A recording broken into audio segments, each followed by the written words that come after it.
Ça, c'est une notion qui est absolument essentielle et que très peu de candidats appliquent, même à des niveaux cadres supérieurs, ils ne comprennent pas ce mécanisme-là.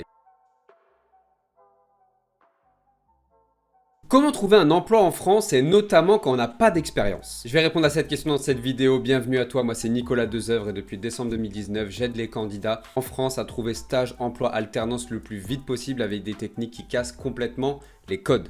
Le premier point évident mais qui est absolument essentiel, c'est le fait de déterminer ce que tu recherches tout simplement. Quel type de contrat, quel type de poste tu veux, à quel endroit, à partir de quand. Il faut que ces choses-là soient claires dans ta tête tout simplement parce que ce que tu vas mettre en place par la suite pour trouver ton futur contrat justement, ça va être basé sur des mots-clés que tu vas mettre dans tes candidatures. Et donc si tu ne sais même pas ce que tu recherches, comment veux-tu cibler en termes de mots-clés? C'est pas possible. Donc la toute première chose, c'est déjà de faire ce travail de périmètre de recherche que tu dois avoir clarifié au maximum pour être le plus efficace possible derrière. C'est pas la peine de passer à l'étape suivante si tu n'as même pas réglé cette première étape, c'est un prérequis. Une fois que tu as déterminé ce que tu recherches, par exemple un emploi dans les ressources humaines, il va falloir que tu détermines quel est le besoin de ces entreprises-là. Pourquoi ces entreprises-là recrutent un candidat de ton profil en ressources humaines? De quoi ils ont besoin? Quels problèmes ils ont besoin de résoudre à l'instant T, là, maintenant, tout de suite? Et donc pour ça, c'est très simple. Tu peux prendre 5, 6, 7, 8, 10 offres d'emploi qui concernent ce que toi tu veux, donc assistant ressources humaines par exemple, et tu vas regarder les missions qui ressortent à chaque fois dans les offres d'emploi. C'est quasiment toujours la même chose à une ou deux missions près. Tu regardes ce qui ressort 99% du temps et tu essaies de comprendre quel est le besoin derrière ça. Par exemple, s'il te parle de recrutement, c'est qu'il y a un besoin sur la partie, par exemple, recrutement d'alternants ou de certains types de profils peut-être un peu plus spécifiques. Ou si c'est sur de la formation, ils sont peut-être en pleine démarche de formation de leurs collaborateurs et donc ils cherchent des personnes qui maîtrisent peut-être PowerPoint ou qui en tout cas des compétences dans ce domaine-là. Donc il faut que tu comprennes très précisément quel est le besoin aujourd'hui de l'entreprise. C'est vraiment une notion qui est essentielle. Il ne faut pas que tu te lances la tête dans le guidon dans une recherche de job. Une fois que tu as compris ça, il va falloir que tu poses des questions ciblées sur ce besoin. Par exemple, s'il te parle tout le temps de création de support de formation pour les collaborateurs, il va peut-être falloir que tu poses comme question, est-ce que vous avez des standards déjà prédéfinis pour que toutes les chartes graphiques soient les mêmes en termes de support de présentation? Est-ce que vous avez déjà des dates qui sont fixées dans l'année? Est-ce que vous avez des moments où vous réunissez tous les collaborateurs dans une salle pour faire un point par rapport à ça? Tu vas poser des questions très ciblées par rapport à leurs besoins. Ça, c'est une notion qui est absolument essentielle et que très peu de candidats appliquent, même à des niveaux cadres supérieurs. Ils ne comprennent pas ce mécanisme-là. Et pourtant, si une entreprise recrute, c'est parce qu'elle a un besoin. Et ça, c'est une notion qui est essentielle, que tu aies aucun diplôme, un bac+5, on s'en fout. Toutes les boîtes fonctionnent de la même manière. Au même titre que si tu recherches un job en tant que cariste tout simplement, l'entreprise va avoir besoin d'une personne pour pouvoir justement accueillir les transporteurs, pouvoir vider les camions le plus rapidement possible, pouvoir organiser les stocks et mettre en place les palettes en fonction d'une méthode ABC, si tu vois à peu près de quoi je parle. Bref.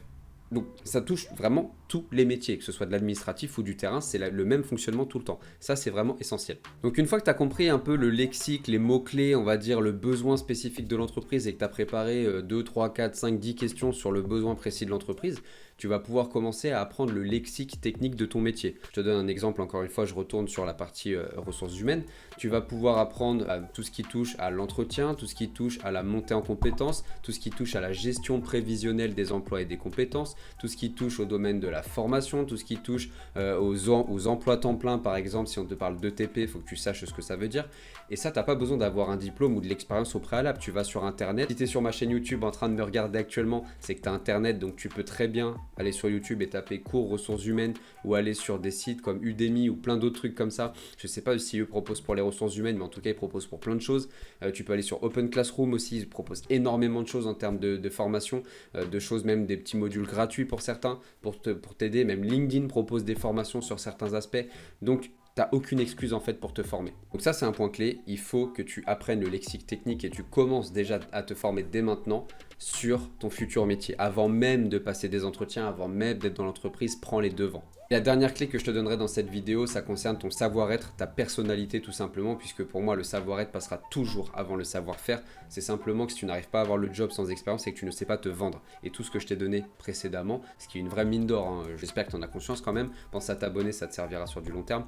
Mais il faut absolument que tu comprennes que le savoir-être est essentiel par rapport au savoir-faire. Et donc pour ça, plusieurs choses. Déjà, le sourire. Quand tu vas postuler, quand tu vas en entretien, c'est le sourire, c'est la patate. C'est un détail, mais qui n'en est pas un, parce que pour moi, c'est la moitié de l'entretien d'embauche qui repose juste sur ton sourire et les candidats ne l'ont pas. Autre chose, pense à trouver des liens entre ce que tu as fait par le passé et ce qui va être demandé demain. Exemple, tu es sur un poste de manager, tu n'as aucune expérience dans le management, mais tu as été par exemple capitaine de ton équipe de foot pendant une dizaine d'années. Est-ce que tu ne penses pas que ça vaut le coup quand même de dire à l'entreprise que tu as été capitaine d'une équipe de foot et que donc tu as l'habitude de gérer des comportements, gérer des situations qui peuvent être un peu compliquées, asseoir un leadership par rapport à une situation, par rapport à ton équipe, avoir la notion de dépassement de soi, de performance, de résultat. Et ça, ce sont des choses qui résultent de ta personne, c'est pas du savoir-faire.